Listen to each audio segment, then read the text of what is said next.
Great. Well, yeah. Well, hello, everybody, and yeah, thank you for your time, even if it's in the future from the moment of recording. Hope everyone had good holidays. So, the usual beginning is we always remember our gratitude for the practice and our gratitude for the knowledge. So, thank you very much for your time, as always, for sharing with the group as well, and then turning to the side, gratitude for the knowledge, because I certainly didn't invent it. It is knowledge that was passed along to me. So let's use today as the first day back of the new year and review a bunch of stuff, okay? So the first thing we're gonna review is just, even when we start our fundamental warm-up, that we keep our body structure stable and in the correct sort of skeletal geometry. So I stand with my feet below my hips. Now, if my feet are too close, it not only is balance off, but it brings the weight too much to the center here. You want to disperse it through a base, and that's through this width of your hips. Now keep that width and take your right foot and step forward, a big step. Now, that gives you the ability to put all the weight onto your right foot, like bring your weight forward, and then bring all your weight to your left foot and bring all the weight back. So we're going to start with that idea. Now, if I'm just doing that here, I can feel the weight come and fill the right leg, so to speak, and then feel the weight fill the left leg. And that filling is the musculature accepting all the weight and accepting all the weight. So as we do that, we're going to put our hands on our belly, our thumbs in our belly button, and we're going to start to be aware of what's happening is the weight, which is the torso mainly, is being taken from one hip to the other hip. So across to the left and across to the right. Very gently, very smoothly.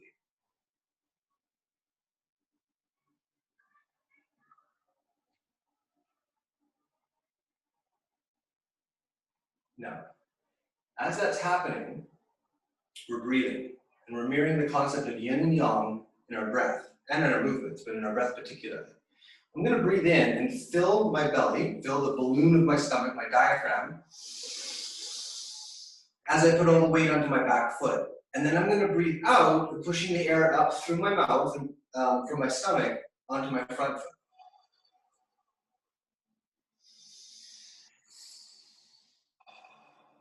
Now, you don't have to necessarily be pretty loud or intense, but you want to be mindful of it. That's the key thing, mindful. So the inhalation fills the lungs, fills the belly. The exhalation allows the carbon dioxide to be gotten rid of. So you're gathering good air, good energy, so to speak, and you're releasing the bad energy, so to speak, bad air. Now, from here, we're going to start to also add in the dynamic of turning the hips. So if you go back in your mind to the feeling of the hip muscles pushing and pulling here to just go forward and back, accentuate that feeling and draw it out to a more full expression by turning to the side and then turning back to the front. So your mindfulness is on how exactly do your hips rotate, how exactly do they push and pull through the body to allow for your weight to move. And again, breathing in and breathing out. Breathing in and breathing out.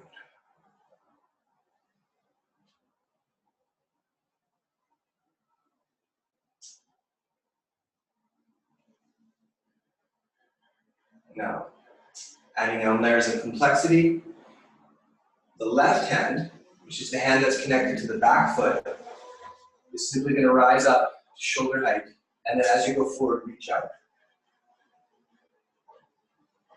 So it's a very simple motion. The key points are here, when you're forward, the fingers are slightly to the outside, and then as you come back, the palm comes to the ceiling. And now you're moving your entire body from the bottom of your feet to your palm in one fluid dynamic. Breathe in, breathe out. And we're going to think we have, like imagine you had a vehicle and it had 5 gears. So this is gear number 1, slow, smooth, very dynamically rooted. Gear number 2, a little faster. Starting to pick up a bit of speed, but not anything too excessive yet. Gear number 3, a little faster yet.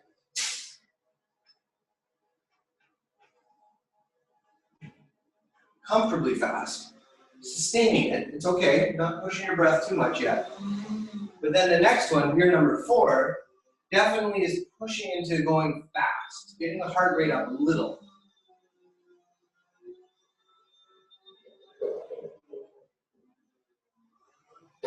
And then the 5th gear is like a sprint, very fast, but only to your comfort level. Keeping it up, getting that movement going, keep it up. And then slowing it down 1 gear at a time. So from 5 to 4, not much slower, but a bit. Sustaining the intensity. And then 1 more gear again down low. Now you're in gear number 3, it's comfortably fast, like a jog. And then gear number 2 is really starting to slow it down.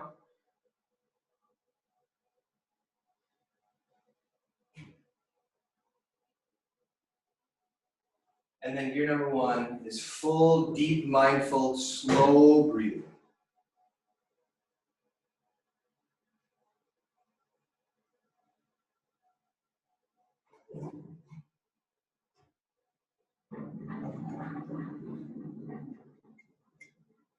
One more.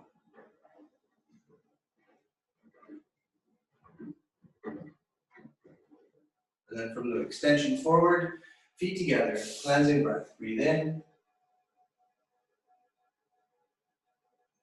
Breathe out.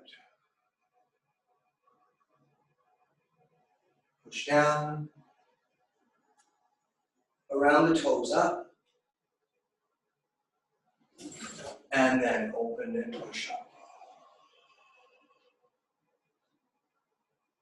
Shake it out a bit.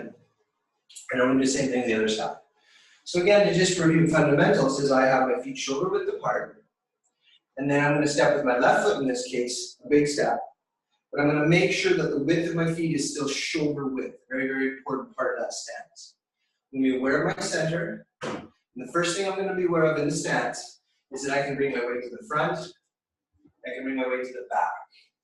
I can bring my weight to the front. I can bring my weight to the back. As I do that, because I have to breathe anyways, I might as well breathe in time with the movement. So breathing in as you go back and out as you go forward.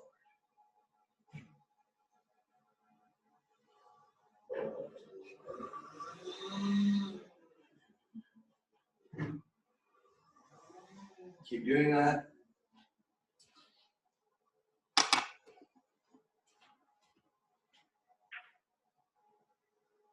And now, take the idea of the musculature that moves your hips and allow it to express itself more fully by turning to the side.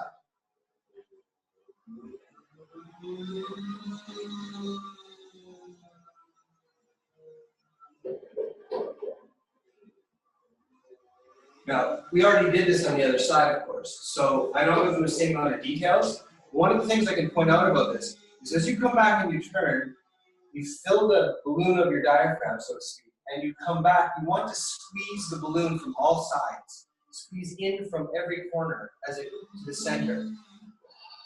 And that contracts the muscles together.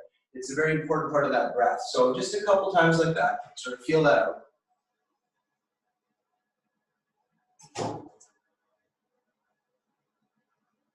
And now as we do that, that feeling of the contraction and the expansion of the muscles here is only drawn out into the hand. So as I go forward, I'm squeezing these muscles as I'm pushing the hand out. There's a connection, connect them in your mind. And then as I breathe in and fill this area with air and expand these muscles, my hand turns and comes up. You want to connect those feelings in your mind between your hand and your stomach.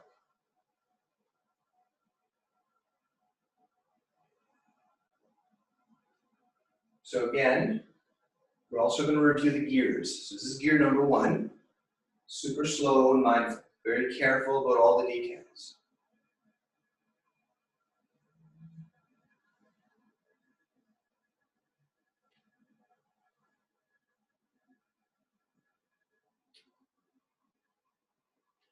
Now, gear number 2 picks up the pace a little.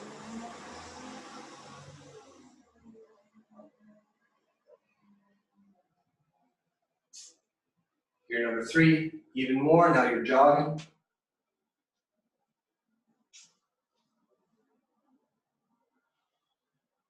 And now you increase a little more and you're starting to push into the higher speed range. You're starting to feel that dynamic of having to get the heart rate to come up a little. And then sprinting, 5th gear, fast as you can, correctly and comfortably.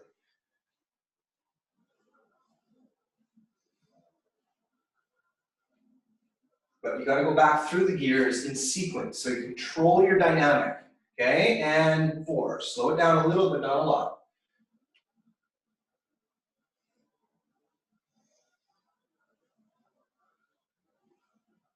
And then back to 3, jogging, comfortably fast.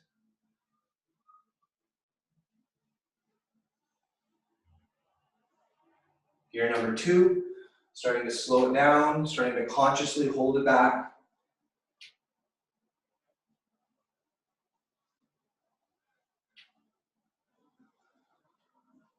And then gear number 1, full mindfully slow movements. 1, 2, and the 3rd one.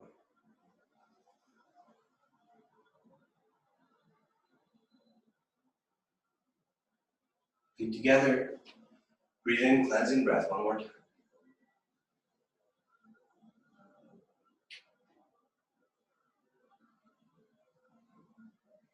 Around the hips and down,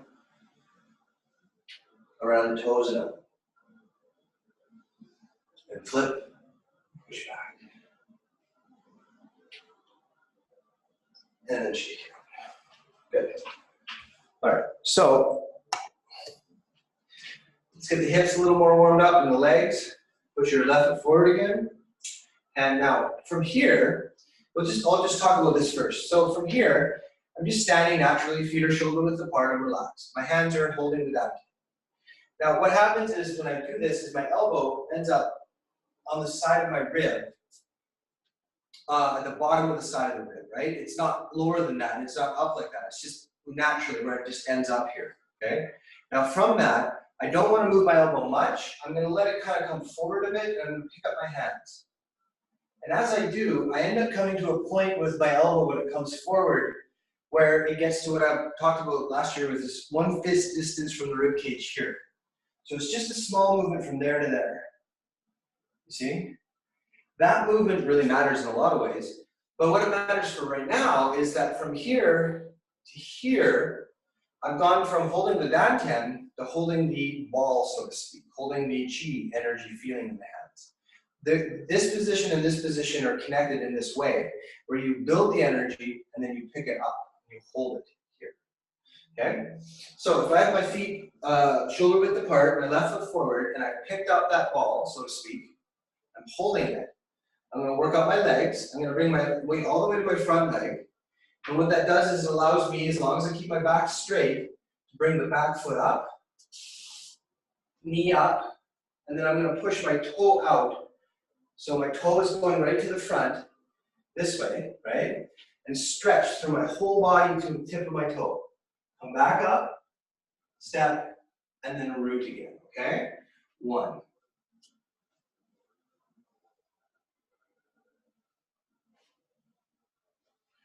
2.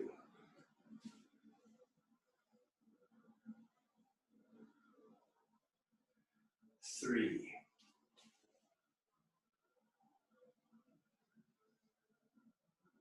4.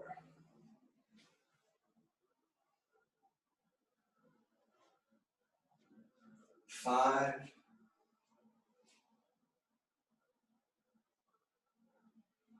And now I want you to hold the extension of the foot. 6. Hold the extension. Back. 2 more. 7. Hold that extension. Back. And then the final one, again, hold that extension. And back. And then switch feet. And now, left foot, just the kick. 1,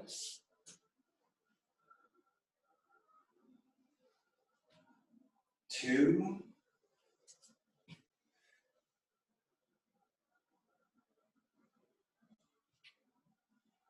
3,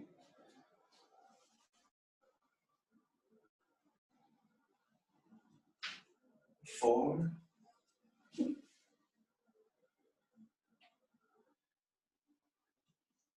5,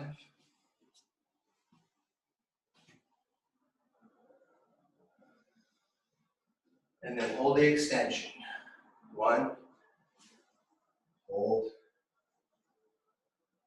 back, 2,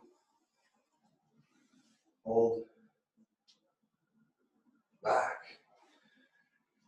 and 3.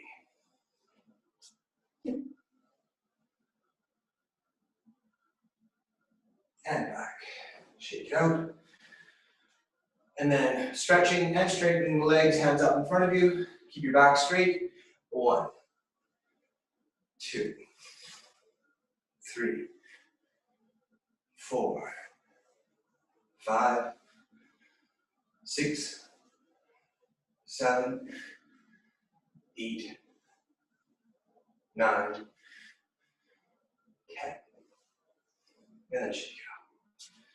All right, put your feet up. Hands down, start to stretch. Hold your stretch.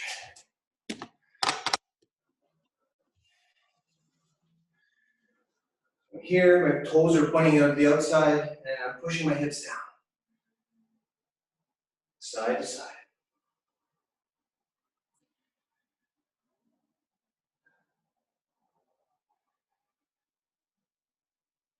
Turn the feet forward, elbows down to the knees, push the knees out, push the hips down.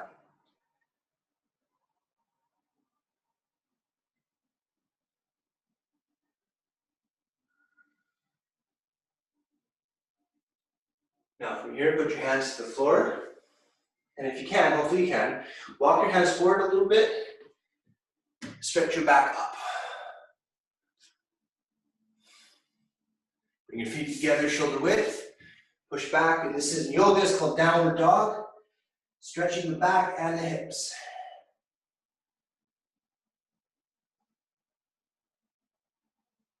And then come forward, stretch the spine the other way. And then one more time, back up to downward dog. Stretch the spine this way. Feet back out. Push back up. Up, and turn to the side, elbow to the knee.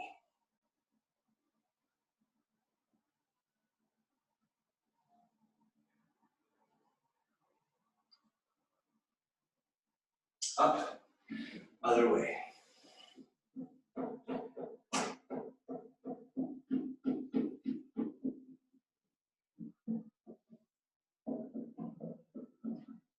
Up, and then to the left. Point the foot straight for the left. Push your hips in and stretch to the side.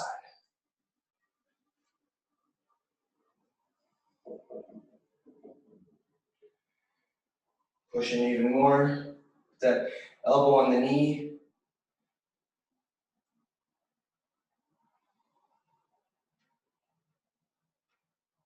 Put your hand down and your heel up and sink.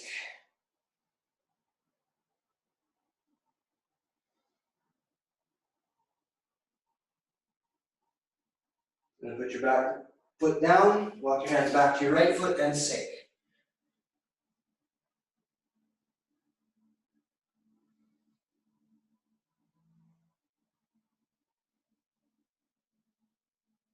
Flip your foot, straighten your back, turn to the right, push.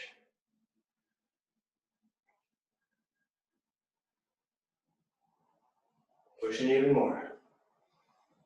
Feel the stretch.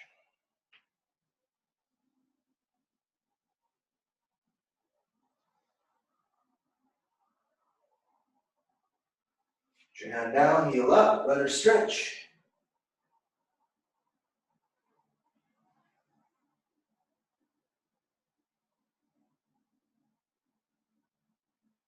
And then shift your weight back to your left foot for Tai Chi stretch.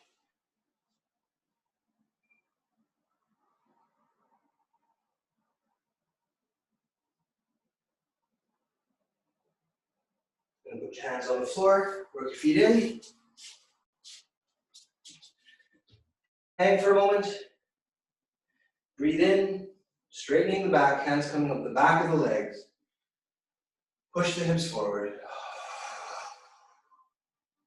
And circle. And then the other way. Good. Wonder if I can help the lighting on here a little bit.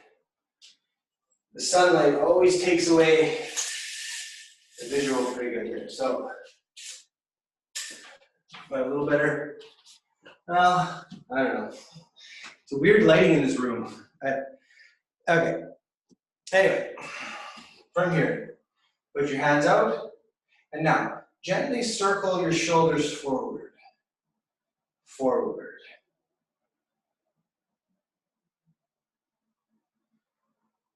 And then backwards. And see how the movement is rooted in the pectoral muscles and the shoulder muscles and the muscles in the back here. Now, go back to the forward direction. And now allow that movement to really move the elbows. So the elbows are kind of drawing a circle on the side this way, see?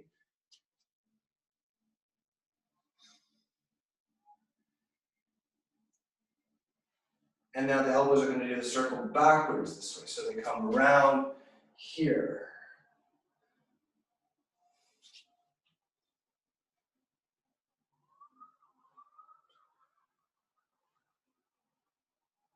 And then forward again, but this time the hands extend, they cross, and then they come down.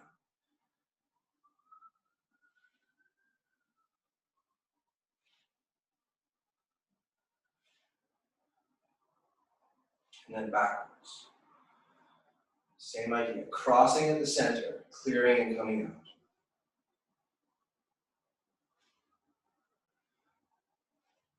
And then drop your hands.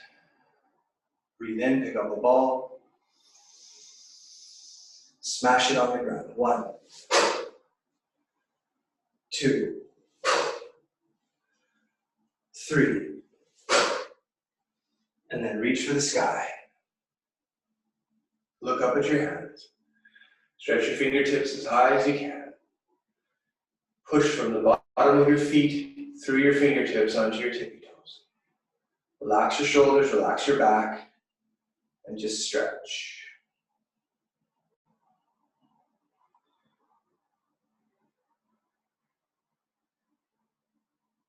And then bring your heels down, grab your elbow, and pull the elbow back behind the head.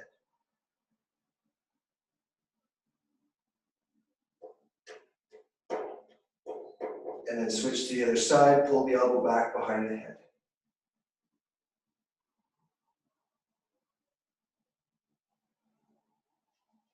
And then drop the arms. And then reach up again. And then tippy toes again, high as you can.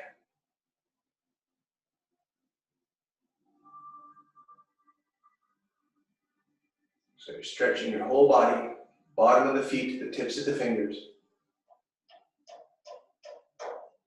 Stretch, stretch, stretch, stretch, stretch. And then bring your heels down and pull your arm, twist.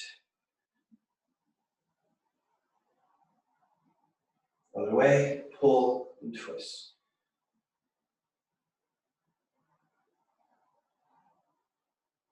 And then down. And shake it off. And then raise your left hand, as we always do. Pull the fingers back. So make sure you get all the fingers and the thumb pulled back.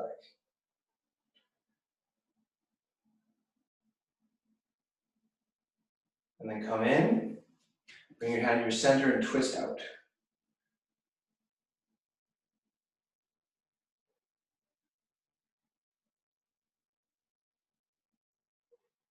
And then push your hand back out, push your fingers back.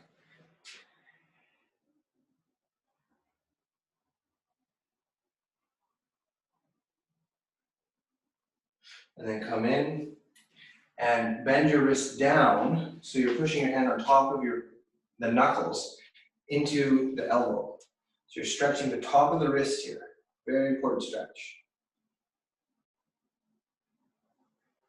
And now that was with your fingers pointing straight forward. Now relax your wrist and push your fingers slightly to the outside of the elbow, and then push down again and just sort of get a little bit of a different stretch, but basically the same stretch.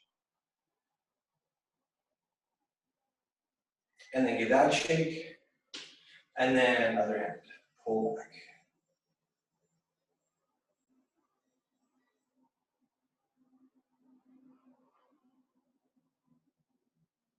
In, twist.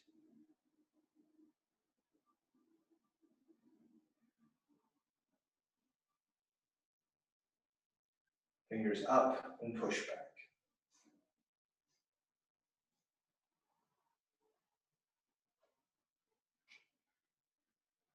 And then come in, as I said, like this, putting your hand on top of the knuckles and pushing the hand down, stretching the top of the wrist.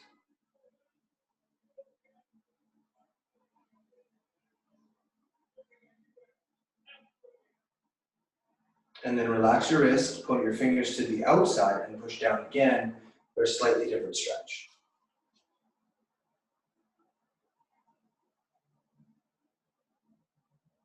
And then give it a shake. Put your hands on your hips, turn your head side to side.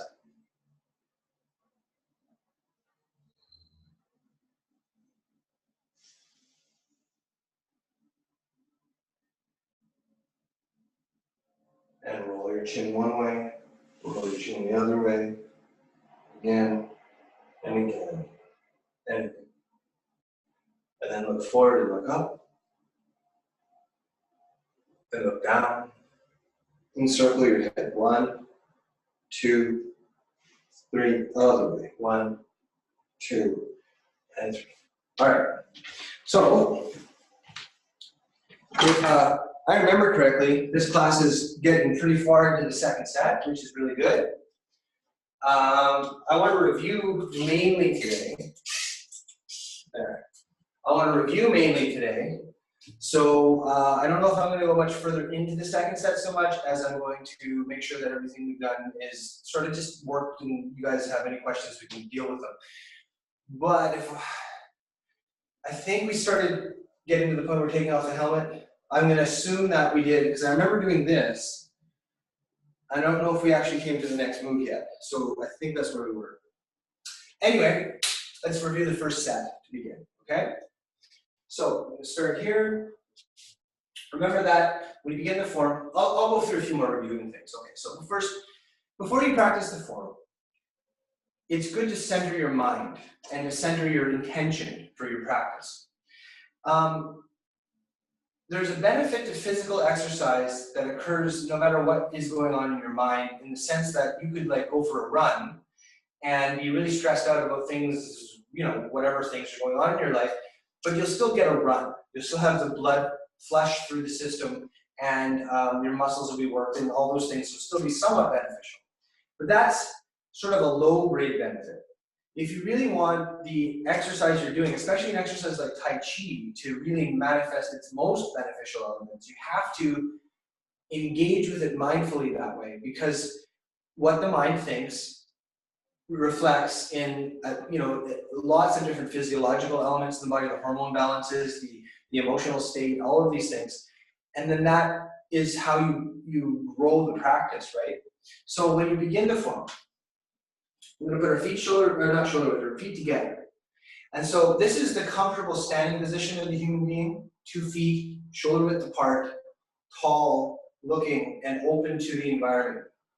This is a meditative posture, standing meditative posture, because everything is centered now to the point of it's precarious. Your balance is like the hands coming together. It's right at that center point. And so the whole point of that, whether your hands are here or here, is to bring your mind into clarity before you move into the world, okay? So from here, take 3 breaths.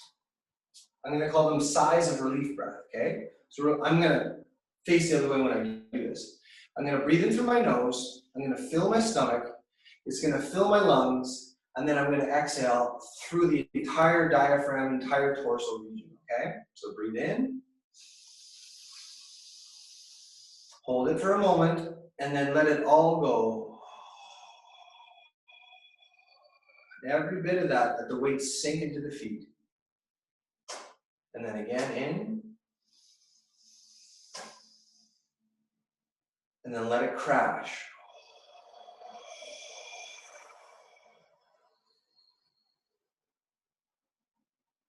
And then one last time. Breathe in.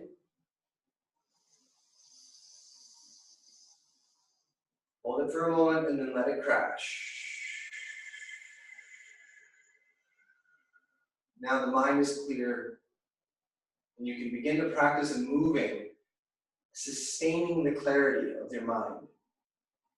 First, your stance, which is like putting your roots down. Then your hands ready themselves. And now you engage in what's going on.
Okay, so that's the first set. Now, I want to review it in terms of applicational ideas. So, my teacher always made it very clear that there's no one application to any movement, but the applications that I talk about are going to be the ones that help you develop the form best, because they're the right dynamic and the right position. So let's do it again. Going back to here, standing Qigong meditation, standing like a tree, relaxing, clearing the mind. And I'll also say this, that when you work on this idea of the centering before you practice, remember that what you're practicing, at least in your imagination, is life and death combat. So it's not just, I'm about to engage in something important, I'm going to engage in the most important thing I could possibly deal with, because if I don't deal with it correctly, I don't survive. And so instead of adding stress, it's supposed to give you more freedom. So there's no distraction. There's no reason to think of anything else. It's what's happening in front of you right now that is the only thing that matters. okay? So that is part of what this stands for. So I'm here, and I know what's coming. I know what's coming is my life and the challenges of my life. And so I step out to meet them. And I know how serious they are, but I still root myself and I take it as it comes. And so the first thing that happens is a double grab, and you knock the hands away, and then you strike the collarbones, and then you pinch in behind the collarbones with your fingertips. The person falls back, and then they come up and they punch at you with the right hand, and you get out of the way, the punch goes past you. You connect with their arm. And as their arm is extended, and you can take control of it, you break their balance. You grab their wrist, and as they raise their arm up, because that's what they want to do, you set up a wrist lock and throw them away. You come back, and you hear something behind you. You turn to face it. You pull back your right foot to give yourself some distance and protect your head and your chest. Then you push out, create some space. Grab their head, twist the neck, grab the head down, around, and then they flip and land on the ground, and then their friend comes in and they're grabbing you with two hands. You roll back with a two-handed grab, and then you push them up and away, sending them, far away and out of the situation you're in. You look to the front. Somebody punches at your face, and you block it across once, and then you block it, another punch across twice, grabbing their wrist, kneeing them in the ribs, extending their head out, and then pulling their arm across the top of your chest so that the arm is, hyperextended against the elbow. And then they fall. And a person comes in to grab you with two hands again. You go on the inside of their arms, you wrap their arms, you bring them up onto their tippy toes. You release the tension, letting them fall down onto your knee. You come up and you strike the back of the neck and stomp on their shin at the same time. Then they fall away and somebody's stabbing you with a knife. You deflect the knife from hitting your belly, you keep the knife away, and you strike them in the throat with your wrist. They fall back. You look to the left and somebody punches at your face.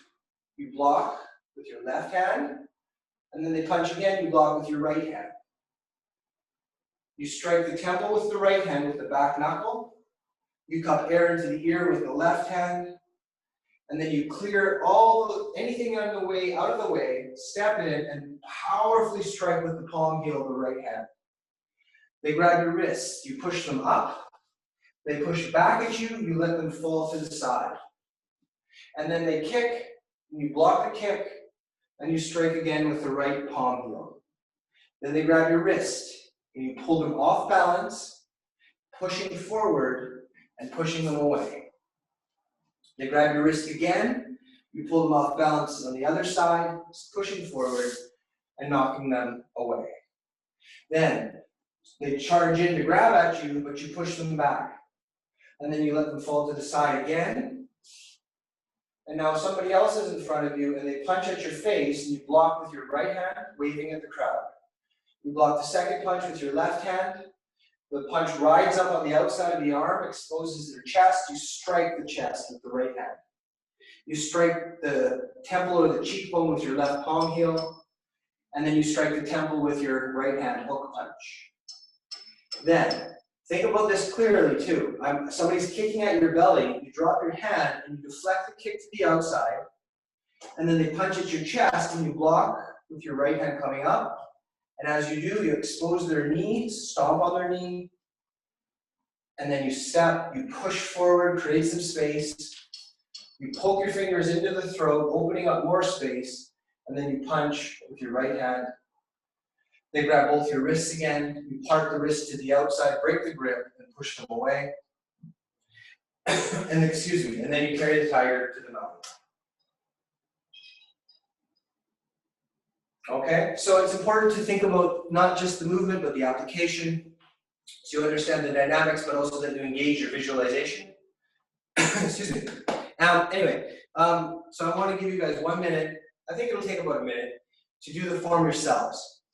Now, I'm reading, well, I'm always reading something, but recently I was reading about brain scans during different experiences. So they're scanning people's brains and they're giving them different stimulus to see how the response works. And there's a really interesting differentiation between responses in the human brain to something that's familiar and responses to things that are unfamiliar. And if you think about a self-defense scenario, of course that's unfamiliar. You know, we don't usually have people attacking us. So that is very outside of the normal range of behavior. And what happens is when something that is unfamiliar happens, some novel or thing happens, the brain is very concerned because it could be dangerous. So it kicks into gear a more primal response system, which can override your conscious thinking and just get you to like freeze or run and all the fight or flight stuff. But if you engage in a practice where you visualize repeatedly of a person punching, grabbing, attacking in any way, and you deal with it, then when those moments possibly happen, and I hope they never do, but if they possibly happen to you, your brain has something else to rely on other than just sure primal kind of panicky response. So you need to engage with that and recode it, reimagine it, so that your brain has more options. And from that, I find, and I would encourage you to think of, your whole life can change to some degree. You don't have to look at things that cause you anxiety in the same way, because suddenly you know you have options. Suddenly you know you can move and hold yourself. It's very interesting. So anyways, we give you a minute, maybe a minute and 20 seconds. I want everyone to do the first set. Just like we just did, visualize every application as clearly as you can. And then if you're watching this later, you can email Bruno or email me directly about questions you have, but I'll definitely answer them as best I can. Okay? So please begin, first set on your own.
About another 25, 30 seconds.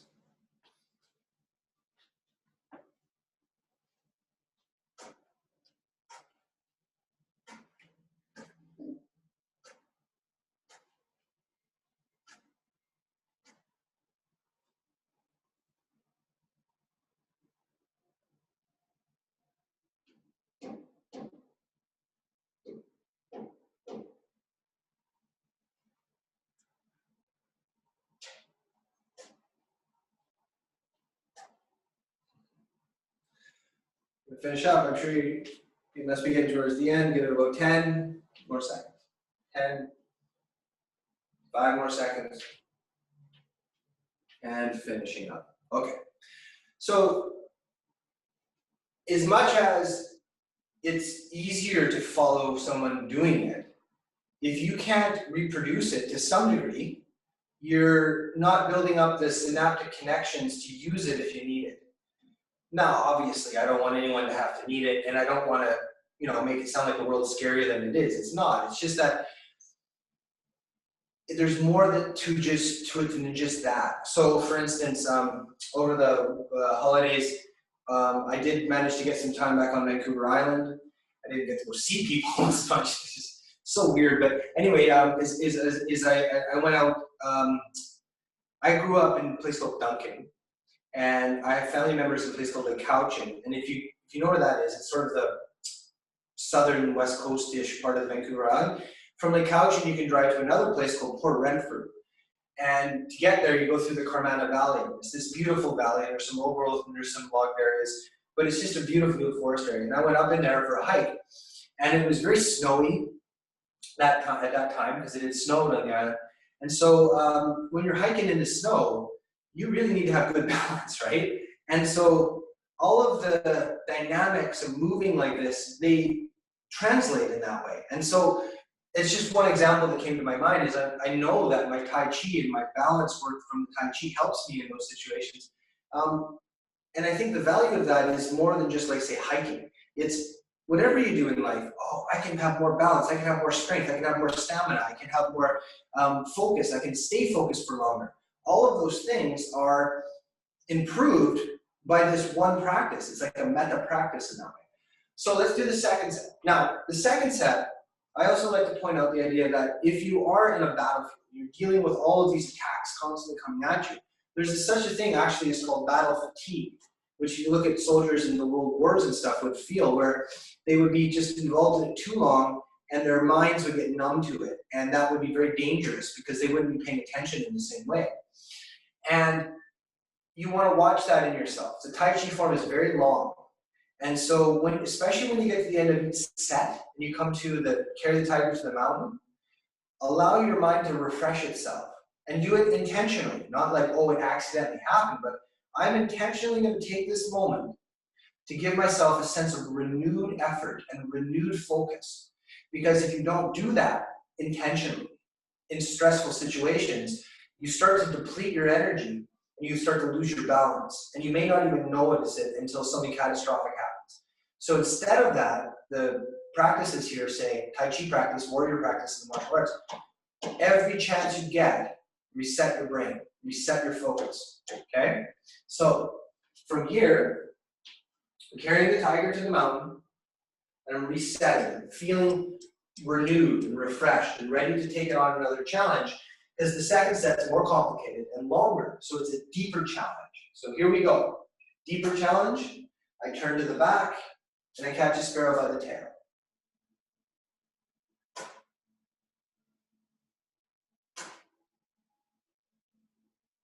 And now I hear something, I sense something behind me, I pivot around, and a kick comes in at me, and I block the kick with both hands. And then a punch or two-handed grab comes in, and I deflect it. And I wrap their arms. And then another punch, and I block it. And I strike. And another punch, and I block, and I strike. And now I create an unbalancing effect by pulling one arm in and pushing one arm out. I knee them in the ribs, and I step back and throw. And I do it again. And I step back, and this is a throw. It's throwing somebody here. And then again, for 3 times. Now from here, I hear something on my right corner. I turn my body, and then it's a kick. I block the kick, and I step back, and I block a punch to the face. And then I reach in, and I extend and turn myself into a spear. Then I grab the arm, wrap it up, bring them on their tippy toes.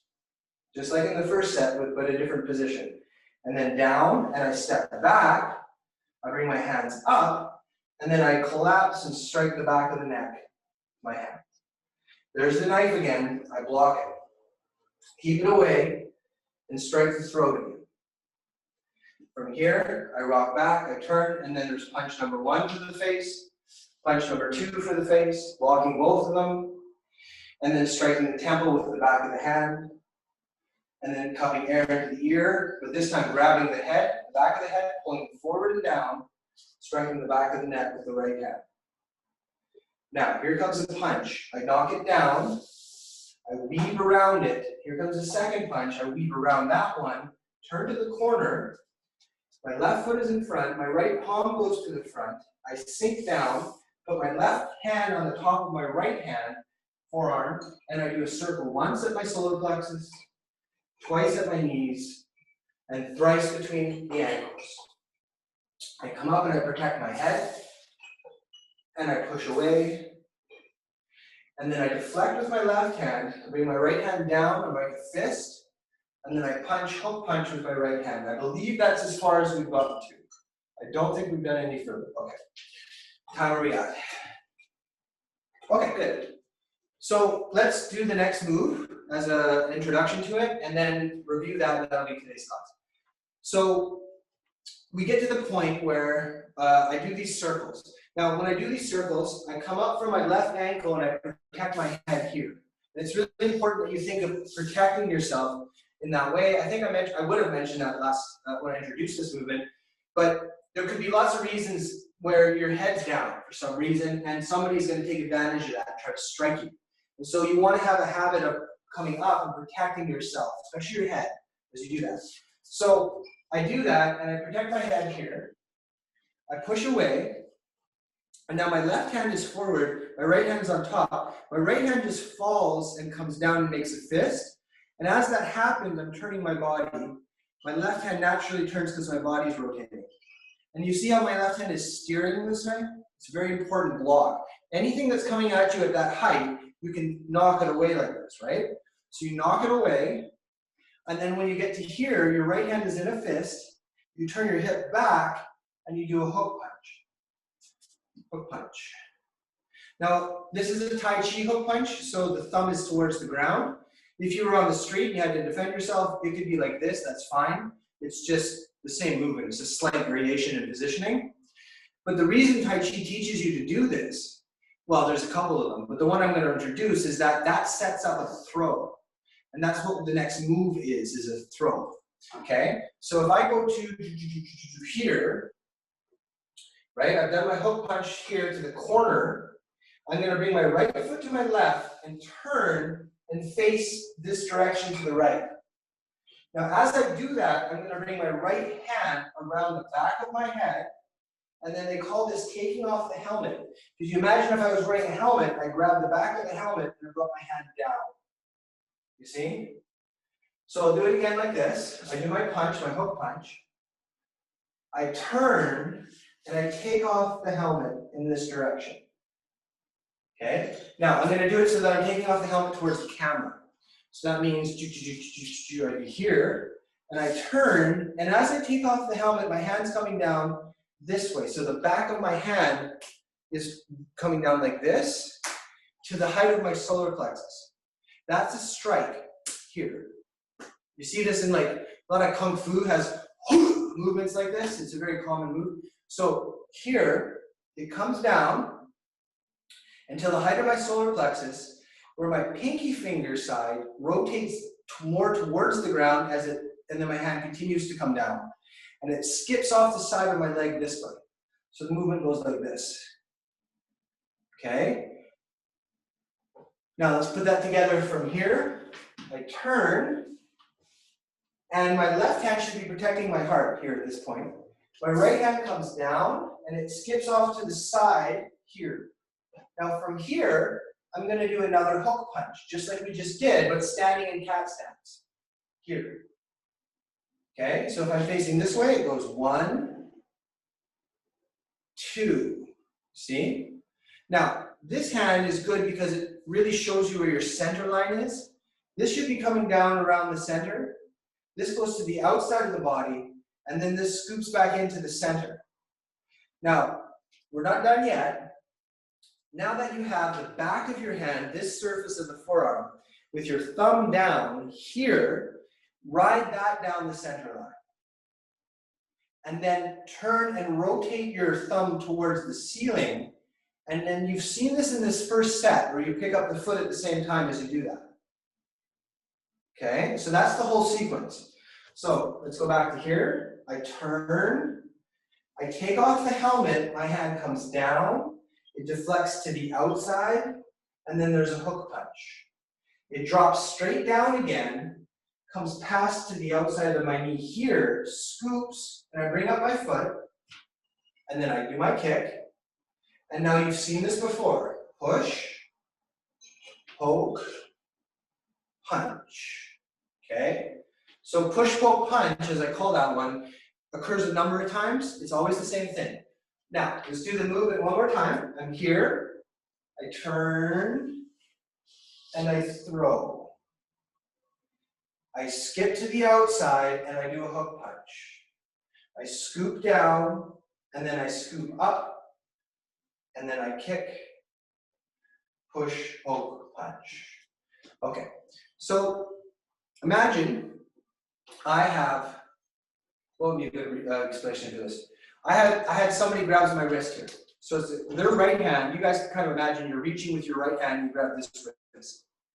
Now, I step in and I bring this hand this way and I'm grabbing your forearm, right? So I've got this grip on the inside of your forearm and I turn and it brings you to this position like this.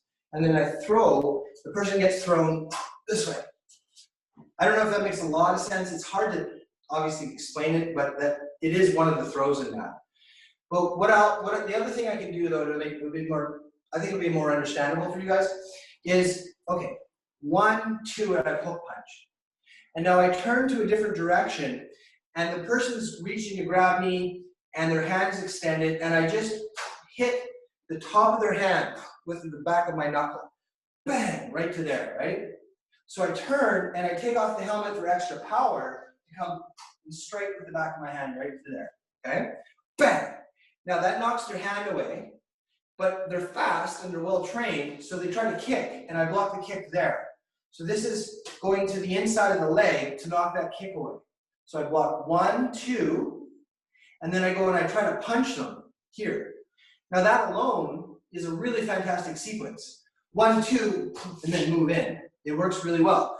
But to just try to tie everything together, visualize this with me. You strike, you block a kick, you go to do a hook punch, but they block the hook punch. And once they block the hook punch, they try to punch at you, at your body, and you block there. This is a blocking motion across here. So this surface of the arm is clearing anything else out of the way, and then it's hooking the arm. And when you hook the arm, you're in behind it like this, you bring them up like this. So you hook the arm, you bring them up on their tippy toes, and you kick out their knee when they're up like this, and then you fall through. Okay? So try to imagine, we'll do this way. You guys are gonna put your hands here like this, facing the camera. Okay? Now, here comes my left hand reaching for you, hit the top of my hand with the back of your knuckles. Oh, now I'm gonna come up and kick you, and you're gonna knock the kick to the outside, to your outside on your right. Here, poof. Okay? And then I step back, and you're here, and you try to hook punch me, and you go up and you do the hook punch, and I block it. So I block it here. Now I'm going to punch you in the belly here with my right hand. You're going to drop and deflect to the outside. Good. And then you're going to come up the outside of my arm. So scoop the ice cream, come up the outside of my, I'm like trapped here like this now, you see? And now that gives you the opportunity to hit my knee and then fall through. Hopefully that makes some sense. Yeah, we're just about time.